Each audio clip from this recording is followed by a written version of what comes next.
సాధారణంగా వివాదాలకు దూరంగా ఉండే బ్రహ్మానందం ఈసారి ఒక్క చిన్న ఘటనపై పెద్ద దుమారానికి దారితీసింది. మోహన్ బాబు 50 ఏళ్ల సినీ ప్రయాణోత్సవ వేడుకకు సినీ రాజకీయ ప్రముఖులు హాజరయ్యారు. ఆ వేడుకలో మాజీ మంత్రి ఎర్రబెల్లి దయాకర్ రావుతో బ్రహ్మానందం మధ్య జరిగిన ఒక సంఘటన వీడియోగా బయటకు వచ్చి సోషల్ మీడియాలో వైరల్ అయిపోయింది. వేడుకల్లో బ్రహ్మానందం వేగంగా వెళ్తుండగా ఎర్రబెల్లి ఫోటో దిగుదాం రండి అని అడిగారు. అయితే బ్రహ్మి వద్దండి అని ముందుకు నడిచిపోవడం వీడియోలో కనిపించింది.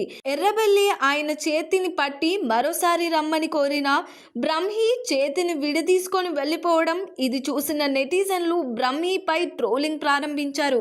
ఎర్రబెల్లి ముఖం ఎర్రగా అయిపోవడంతో ఆ క్లిప్స్ పెద్ద చర్చకు దారితీసింది.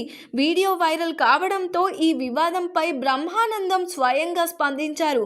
ఎర్రబెల్లితో తనకున్న స్నేహం 30 ఏళ్ల కిందిదని, ఆ చనువుతోనే వద్దండి అని చెప్పానని స్పష్టం చేశారు. మోహన్ బాబు ఫంక్షన్కు ఆలస్యం అవుతుందని వేగంగా లోపలికి వెళ్లాల్సి వచ్చిందని, అందుకే అలా స్పందించాల్సి అవసరం వచ్చిందని చెప్పుకొచ్చారు. ఉదయం ఆ వీడియో చూసి నవ్వుకున్నా.